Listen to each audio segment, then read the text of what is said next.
Ladies and gentlemen, welcome to the Kegel Show.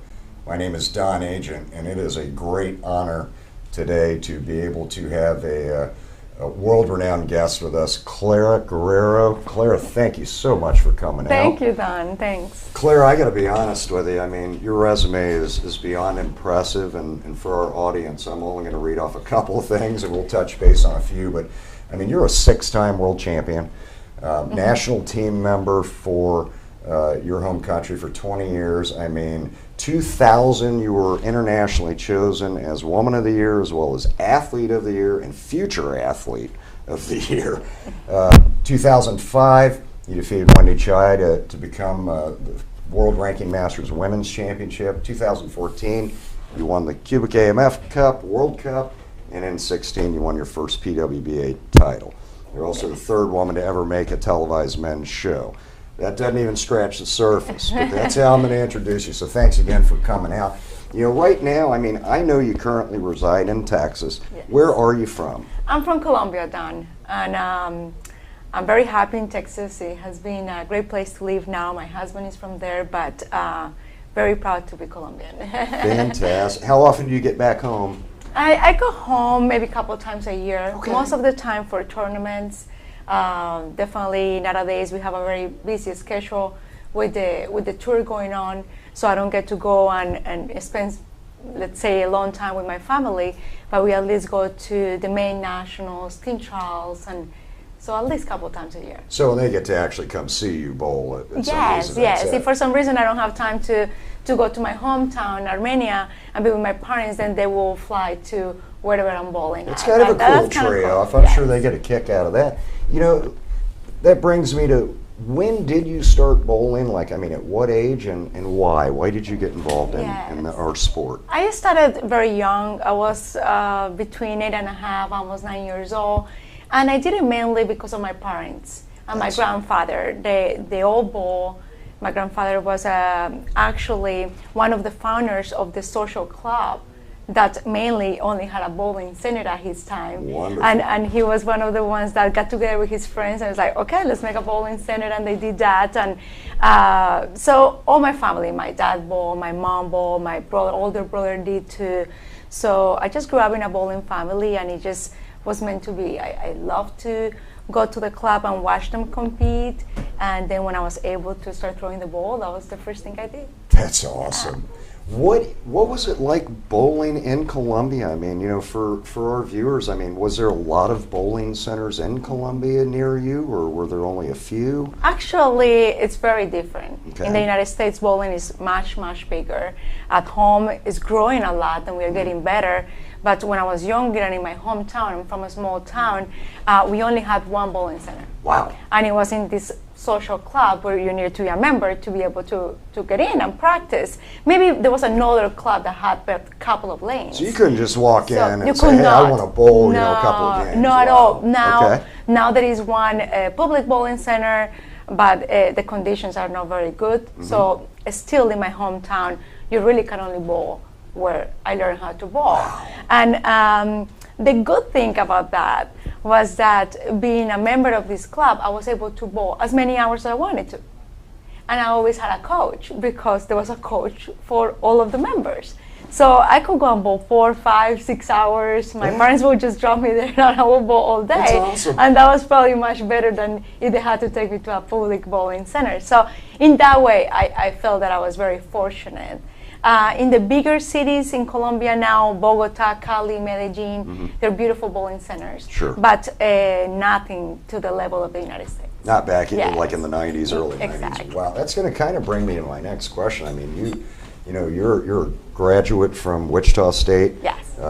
Top competitive college, top academic college. Your husband also, I believe, bowled there as well? Yes, that's how we met. Do you have any specific coaches along your journey that were kind of instrumental that you'd like to maybe thank or say hi to while you're on today? Yes, of course. I'm very thankful to a lot of people. I am not who I am today in my career if it was for a group of amazing human beings that have been, it has been a crazy amount of people. But as coaches, my first coach, Julio Soto, that he still represents Colombia in the national team, senior team. Then I had Floberto Valderrama, a coach that taught me how to be very disciplined, that kind of put that love and the passion that I needed to be a great competitor.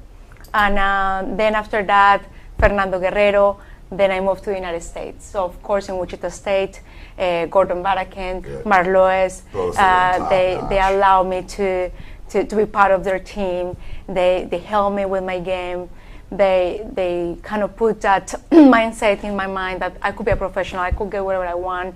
And when I was bowling for Wichita State, I was able to come here and bowl the World Ranking Masters and win my first world title. So definitely extremely thankful to the program, to Wichita, and to the coaches.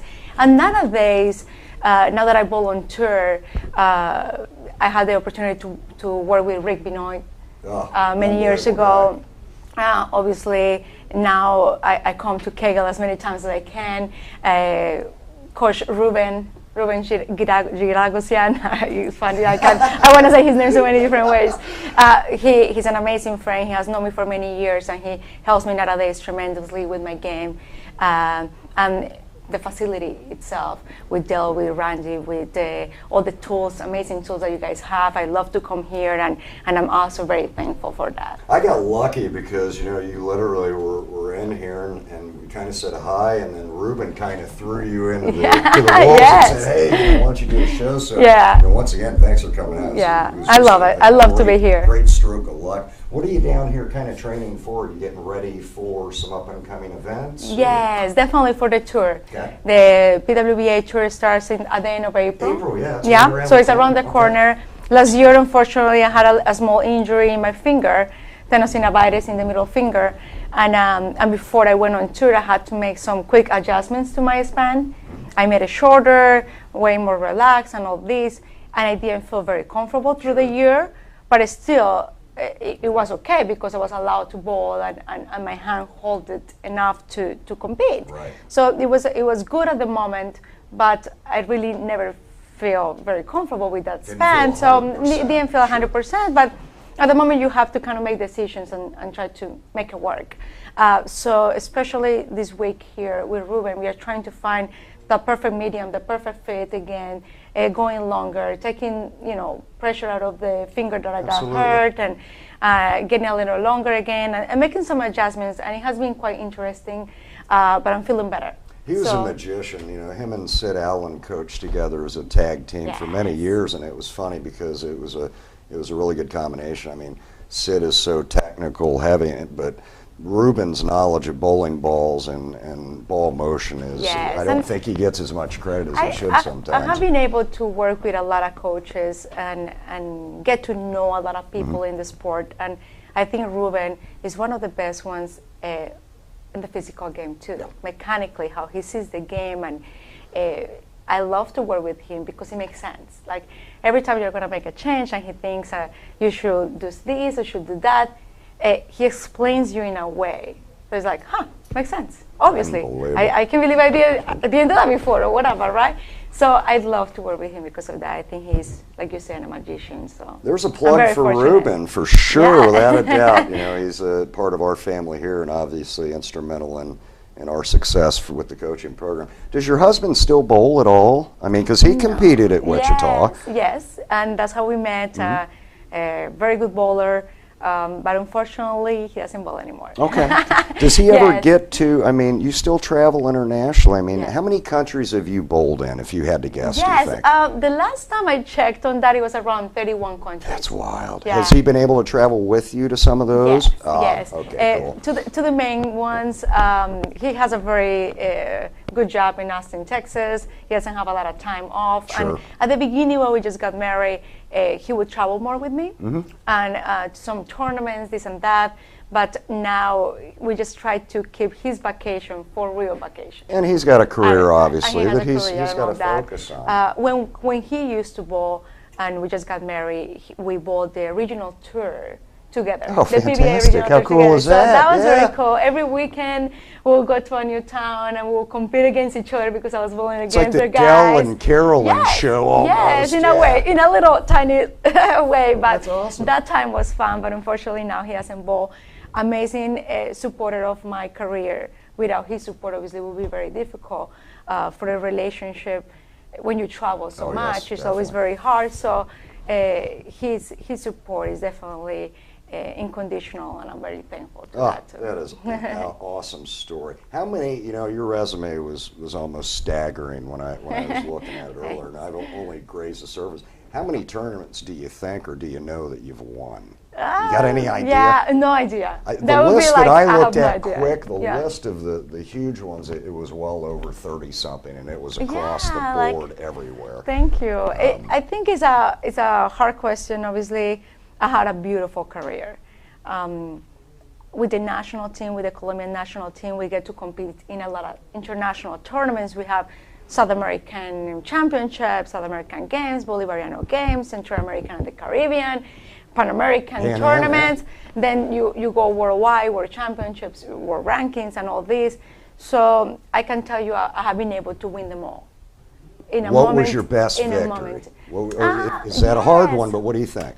I think it's a very hard one. They're different. I think that winning the World Championships in 2009 in Vegas, because it's just the biggest event we can win, was amazing. Yes. I won the all events, and then the next day wake up and win the Masters. And that had never done Never been done anyone, before. and it's still today. So it's hard for me not to go back to that and say that was not my most awesome moment in my career. But then you think about last year, we're in 2018 now. I was able to win the World Games with Rocio doubles. That was the only World Championships that I didn't have a gold medal in, and to do it with a team. Oh, also, it was the that's first time I did it with fantastic. someone else. Yeah. It's not just you throwing the ball, you also need her to perform well. She had an amazing tournament, it was an amazing experience.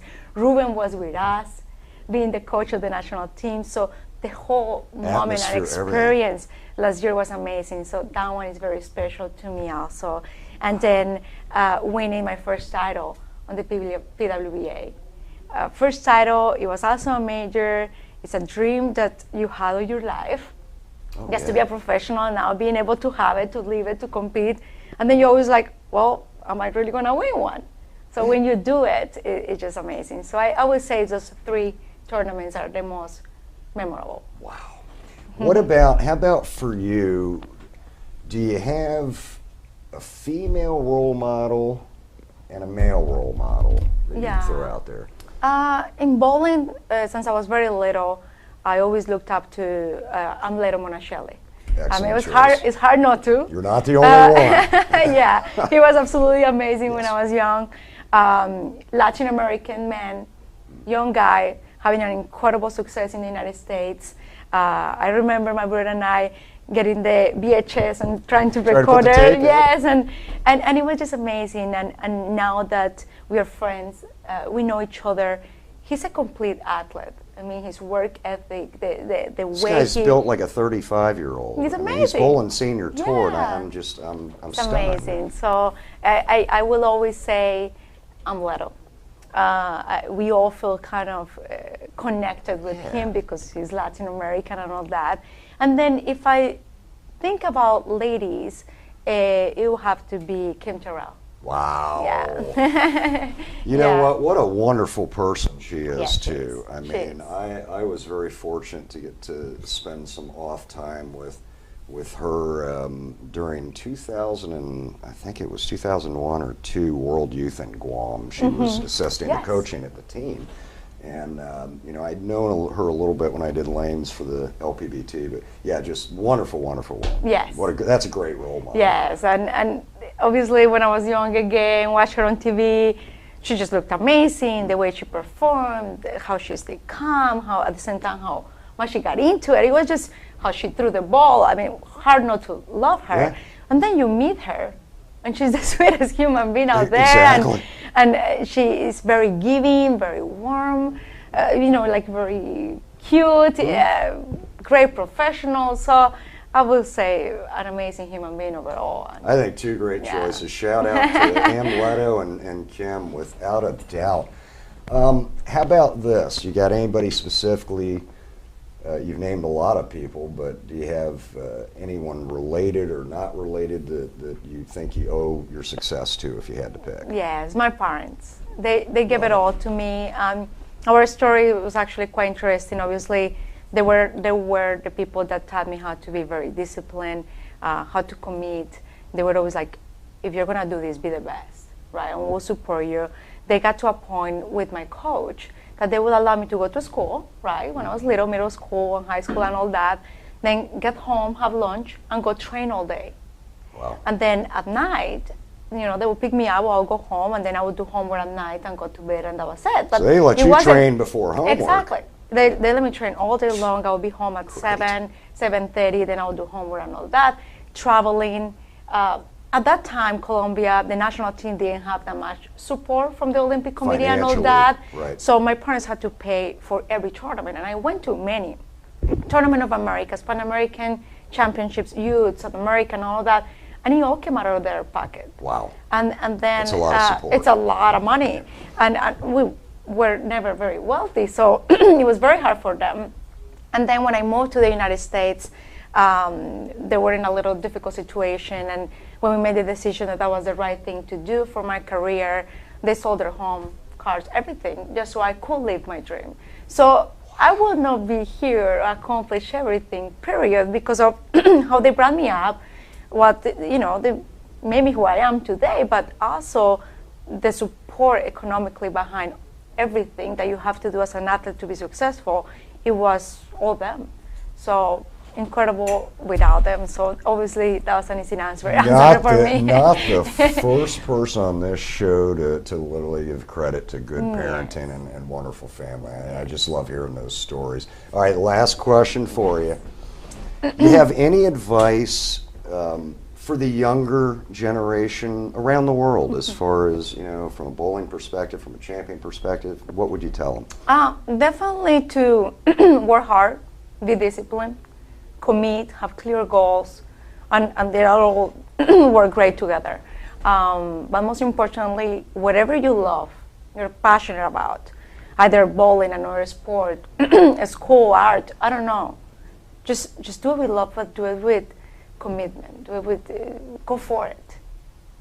Go for it. I that's kind of how I have based my life, and it has been not too bad, and that would be my first suggestion. That's the reason you're a champion. All those things, because you definitely exude all of those qualities. And Clara, this was an absolute honor. Thank and a you pleasure. very much. A pleasure, Thank Danny. you so much. I know you got a little bit of practice, and you're going to go Yes. do some tuning up.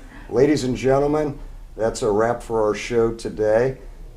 Keep those wrenches turning, and have a wonderful day.